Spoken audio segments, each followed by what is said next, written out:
Pour les titres du journal, le port autonome de Conakry dans la course de modernisation et de compétitivité, il vient de se doter d'un ouvert au trafic portière et plus 10 tonnes d'équipements sanitaires de protection individuelle aux structures sanitaires.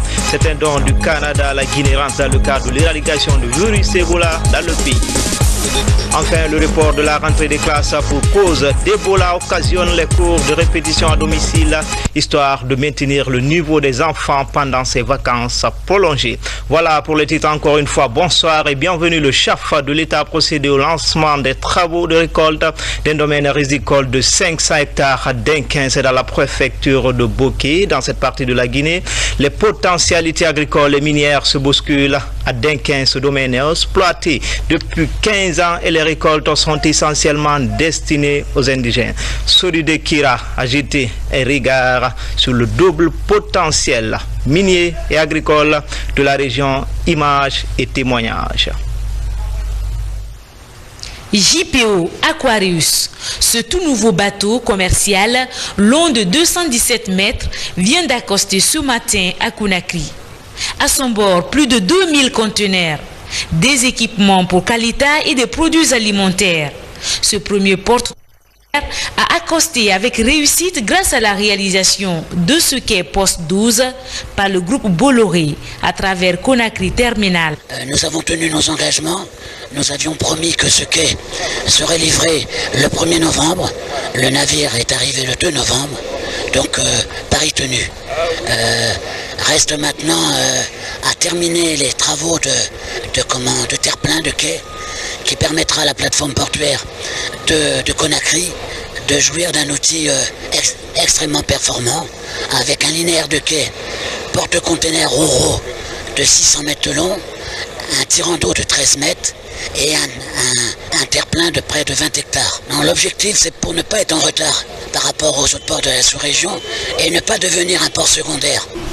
Le nouveau quai, dénommé Poste 12, est d'ores et déjà opérationnel. Désormais, des navires de plus de 5000 bottes pourront venir accoster à Conakry.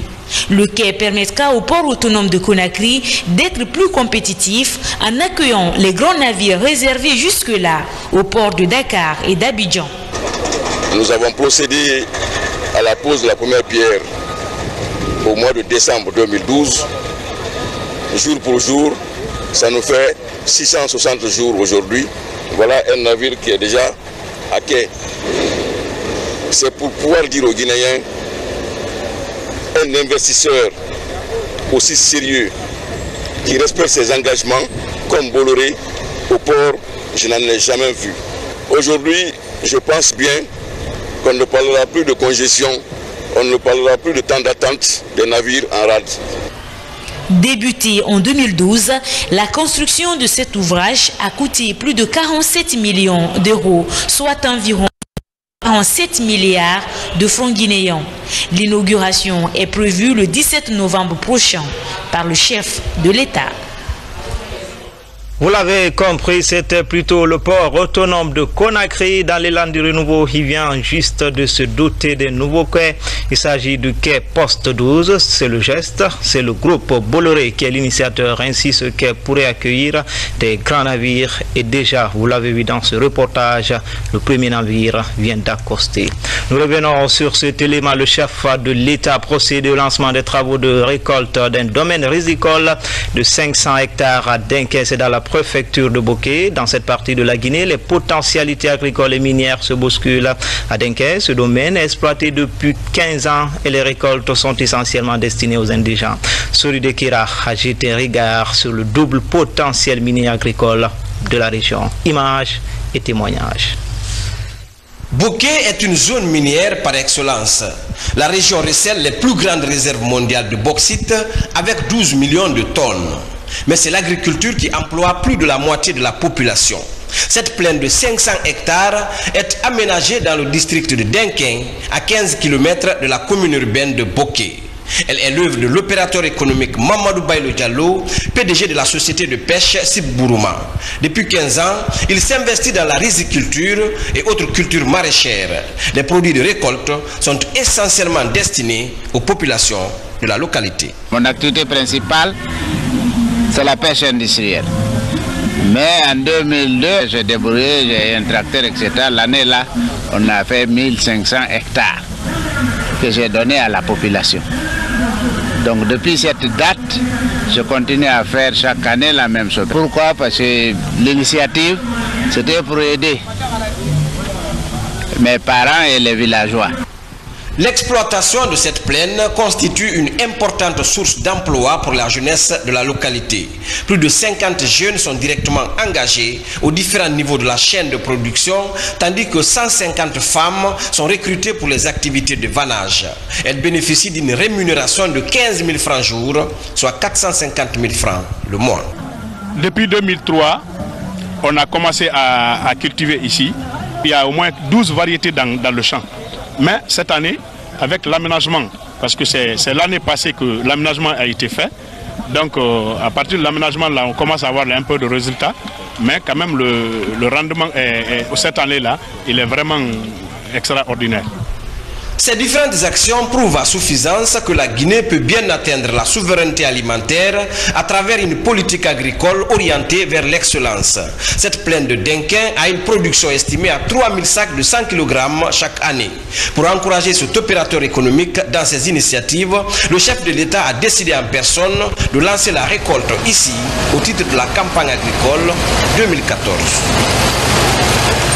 Et puis vous suivrez l'intégralité de la visite du chef de l'État Bokeh juste après ce journal. À présent, ses condoléances de la première dame à l'ambassadeur de Cuba en Guinée. Cela fait suite au décès des médecins envoyés en Guinée par la Havane dans la lutte contre Ebola. Au cours de la cérémonie, la diplomate cubaine a réitéré l'engagement de son pays à poursuivre sa lutte contre Ebola en Guinée. A noter que le médecin cubain est décédé de suite d'un palu cérébral. En Soumani Toumani Camara nous signe ce reportage. Cette présentation de condoléances fait suite au décès d'un des 38 médecins cubains venus aider la Guinée dans la lutte contre l'épidémie Ebola. La première dame de la République, en compagnie des membres du gouvernement et de leurs épouses fortement mobilisées, celle des présidents des institutions de la République, est venue transmettre les messages de compassion de la grande famille guinéenne au peuple cubain à travers sa représentation diplomatique en Guinée. Madame Guéné Condé, au nom de son époux, a traduit la gratitude de la Guinée à l'endroit de la grande île, la Isla de Cuba, pour ses multiples élans de solidarité à notre pays depuis 1958. Nous sommes venus lui présenter, lui signifier que nous sommes ensemble dans cette épreuve et que nous sommes vraiment de tout cœur, qu'on est touchés par la mort du médecin et que nous venons encourager aussi le reste des membres de la brigade pour leur intervention en Guinée. Pour Madame l'ambassadeur de Cuba en Guinée, c'est un devoir pour la Havane d'aider Conakry en cette période difficile. Elle a réaffirmé l'engagement de son pays à continuer le combat contre Ebola pour honorer la mémoire de l'illustre disparu qui était venu en Guinée pour sauver des vies humaines. Nous sommes tous très touchés par ce geste de la première dame de la République qui a voulu nous visiter, nous rendre une visite pour présenter personnellement ses condoléances les plus attristées à cause du décès du coopérant cubain qui malheureusement a perdu sa vie le dernier 26 octobre. Mais les restes qui sont membres de cette brigade qui est venue pour vous aider à lutter contre l'épidémie d'Ebola, ils ont renoué leur engagement et ils vont accomplir la tâche qui les a été encommandée et ils vont lutter avec vous ensemble pour freiner cette épidémie. Georges Wanguera Rodriguez fait partie des 38 membres de la mission exploratoire médicale cubaine. Il est décédé le 26 octobre dernier des suites de paludisme cérébral après avoir été testé négatif au virus Ebola. ¿Se complicó d'un paludisme cerebral? Il a eu un paludisme cérébral qui s'est compliqué. Il falleció. Muy rápidamente. N'a pas pu résister. Se le hicieron 2 tests de ébola y fueron negativos. Il a subi 2 tests d'Ebola et qui sont sortis négatifs. Ces médecins de la brigade cubaine travaillent en Guinée sous la coordination de l'Organisation mondiale de la santé. Et la Havane compte déployer 256 médecins dans les 3 pays de la Mano River Union. Et c'est le plus important contingent médical déployé par un État dans la riposte contre Ebola en Afrique de l'Ouest. Des kits de protection individuelle pour les structures sanitaires en Guinée, c'est un geste du Canada à l'endroit de la Guinée. Il vise à rompre la chaîne de contamination du virus Ebola au niveau du personnel soignant. Adiatou Bari, Guinée Sané. Cet avion en provenance du Canada atterrit à l'aéroport international à son bord, 10 tonnes de matériel de protection. Il s'agit de 10 tonnes de matériel dont l'essentiel est composé de matériel de protection personnelle, à savoir 143 400 paires de gants, 211 200 masques et des lunettes de protection. En effet, le matériel que nous mettons à disposition aujourd'hui devrait contribuer à la protection des personnels de santé et des agents humanitaires. Ces équipements sont le fruit de l'appel lancé par l'Organisation mondiale de la santé pour assister les pays touchés par la fièvre à virus Ebola. Le don est estimé à plus de 3 milliards de francs guinéens. Il vise à réduire le taux d'infection des agents de santé par le virus. Je vais dire ici au personnel soignant que ces équipements qui leur sont destinés, c'est pour dire qu'il ne sera plus admissible, qu'il ne sera plus acceptable qu'on entende parler de la contamination d'un personnel soignant. Ça veut dire qu'ils doivent l'utiliser pour éviter d'être infectés.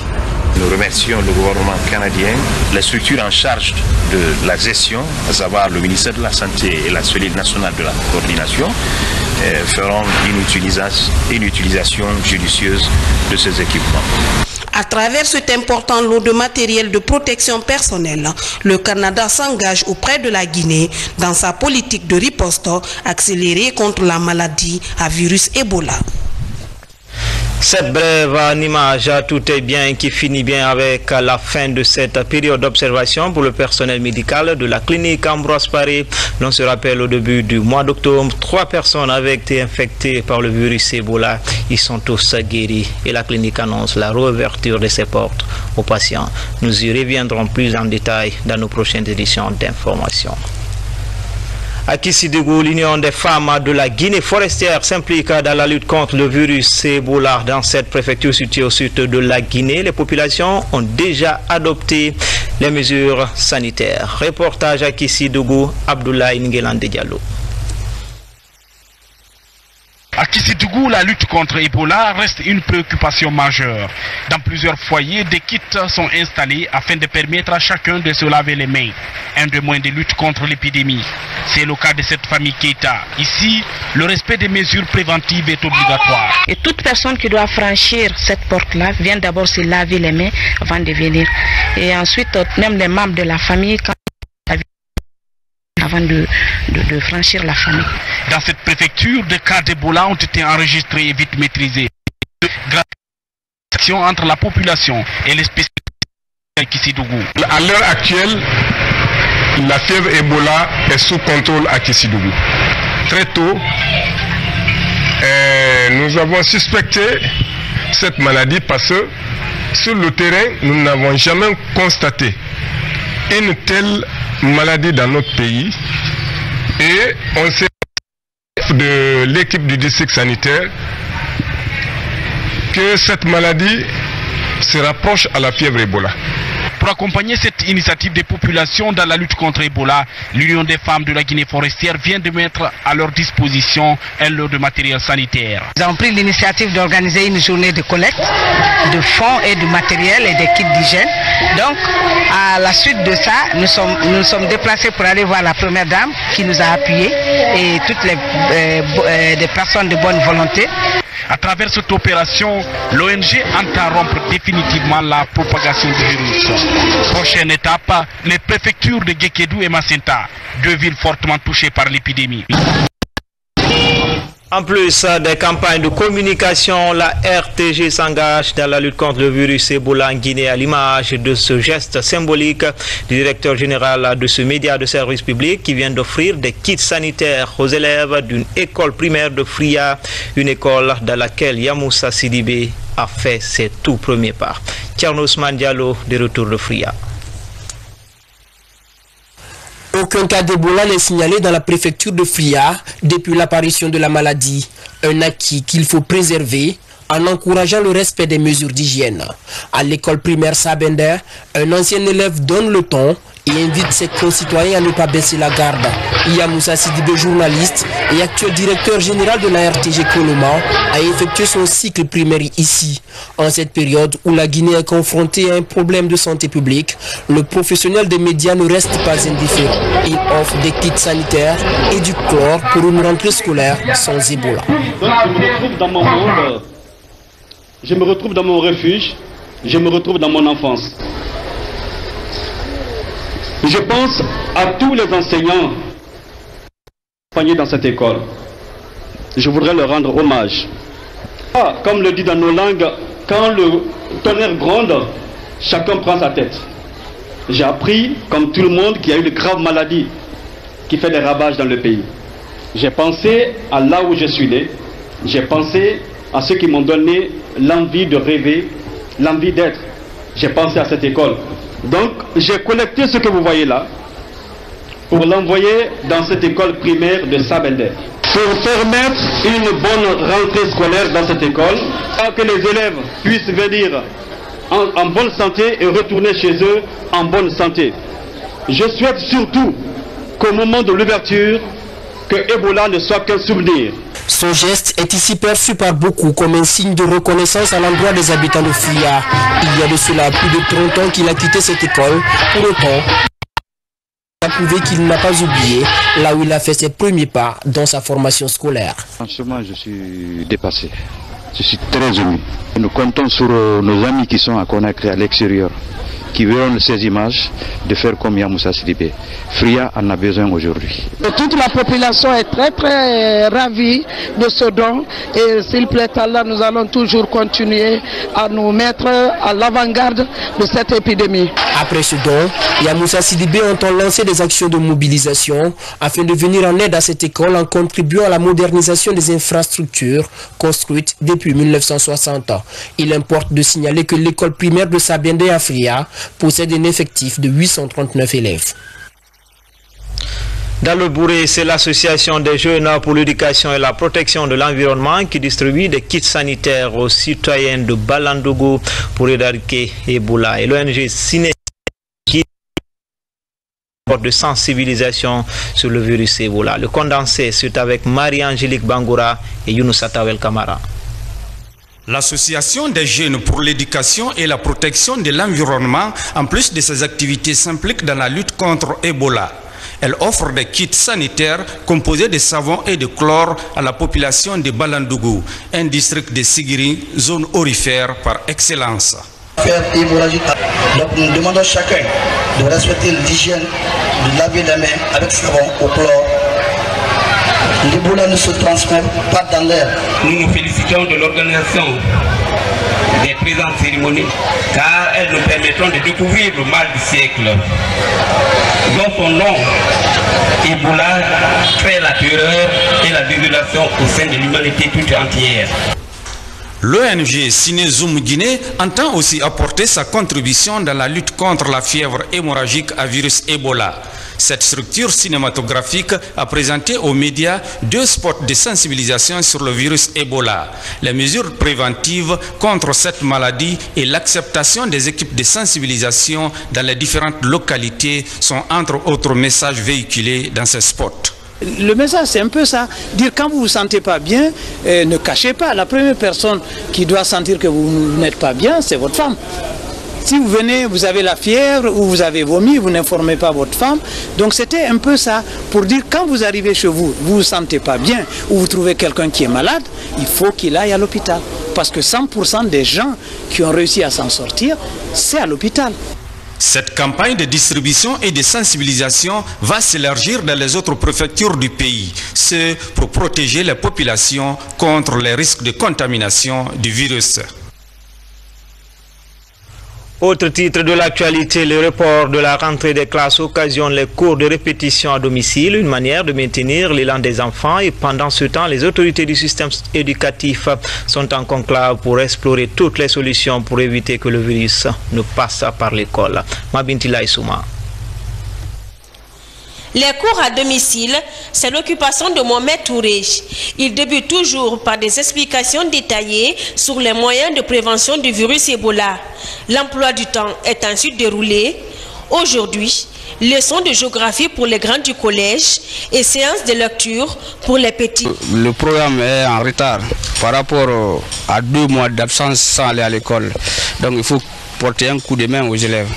Malgré leur jeune âge, la raison du report de la rentrée scolaire est débattue par ces élèves. Je sais pourquoi l'école n'a pas commencé, parce qu'il y a le virus Ebola qui est en Guinée. J'aimerais que le virus Ebola quitte en Guinée. Pourquoi?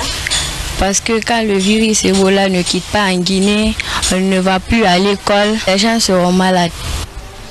Pour réaliser le souhait de ces enfants, les autorités éducatives sont en concertation et travaillent actuellement sur des solutions pour une rentrée sécurisée. Le défi est que le virus Ebola ne passe pas par l'école. Les ministères en charge du secteur ont élaboré un plan de riposte. Et dans ce plan d'urgence sanitaire, dans le volet institutionnel, il a été créé des institutions, des structures qui devront assurer le suivi de tout ce dispositif. Donc on parlera du comité national d'urgence sanitaire, en passant par les comités régionaux d'urgence, les comités préfectoraux, les comités sous-préfectoraux d'urgence, et jusque dans les écoles, les comités scolaires d'urgence sanitaire, et auxquels évidemment vont être greffés à l'interne les comités de veille et d'alerte précoce, parce que évidemment le suivi des mouvements des élèves et des enseignants, des encadreurs dans la cour de l'école, pendant les heures de cours, doit faire également l'objet de préoccupations. En attendant la concrétisation de ces solutions, certains enfants continuent à apprendre à domicile. À ce jour, parents et élèves espèrent que l'attente de la rentrée ne sera plus longue. Dans le reste de l'actualité, le chef d'état-major général des armées vient de boucler sa tournée d'information au sein des casernes après le bataillon spécial de la sécurité présidentielle et le bataillon du quartier général du camp Almami Samouri Touré. Le général de division Namouri Traoré s'est rendu au commandement de la gendarmerie nationale. Voyons tout cela avec Sergent Alassane Diaby, il est correspondant de la presse militaire. Le haut commandement de la gendarmerie nationale, direction de la justice militaire, le bataillon spécial de la sécurité présidentielle et celui du quartier général reçoivent le chef d'état-major général des armées. Une visite qui marque la dernière étape de sa tournée d'information dans les grandes unités de la capitale. Au recrutement déjà, que le plan de carrière soit défini. C'est l'un des objectifs de la réforme. Je prends l'exemple sur 3 personnes. Une première personne qui a le niveau Bac plus 3, l'autre n'a que le brevet, l'autre n'a même pas le niveau 6e année. Vous êtes de la même classe de recrutement. Mais vous ne pouvez pas avoir le même plan de carrière. Chacun a sa place dans l'armée. Chacun a un rôle à jouer. Mais celui qui ne sait pas lire et écrire, on lui donnera la formation qu'il faut, mais il ne fera jamais des cours d'officier. Celui qui a le niveau brevet, certes, on va le pousser jusqu'au niveau CET1, CET2. Et celui qui a le bac ou bac plus, il a la chance d'aller faire les cours d'officier. Dans ces unités visitées, le chef d'état-major général des armées a mis l'accent sur la formation continue du personnel. Il a également recommandé aux différents commandements une meilleure prise en main des troupes.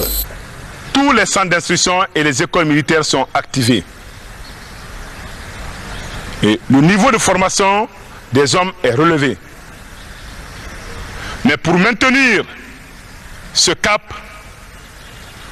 le travail essentiel revient au commandant d'unité. Tout au long de cette tournée, le chef d'état-major général des armées était accompagné du directeur général adjoint du service de santé des armées et celui des ressources humaines, tous venus apporter des explications quant à la récente revue des effectifs dans les rangs. Enfin, en plus bref, cette page noire avec cette cérémonie d'inhumation du général Kandé Touré, c'est ce mardi avec la levée du corps à la mort d'Ignace Dine à 9h, suivi de la cérémonie militaire au camp Samori. La prière, c'est à la grande mosquée Faisal, puis l'enterrement au cimetière. Paix à l'âme du général Kandé Touré. C'est tout pour les infos, une édition réalisée par Mamadou Alpha Baldé. À demain, même heure, même chaîne, avec toujours le même plaisir.